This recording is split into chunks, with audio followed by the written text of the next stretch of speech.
तरी वाद्य विननादू नेदी कवनाही साधू का अपुष्पी मकरंदू न लभे जैसा.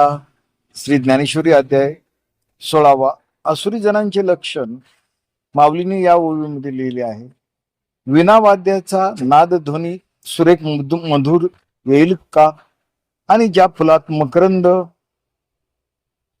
मध शोधताना शोध लागेल का? तसेच अवगुण असुरांकडे आहेत, त्यांचे विश्लेषण कसले? गुण ना फायदा, ते स्वतः देखील आयुष्य छान जगू शकत नाही, ते जगाच्या दृष्टीने काहीच उपयोगाचे नाहीत.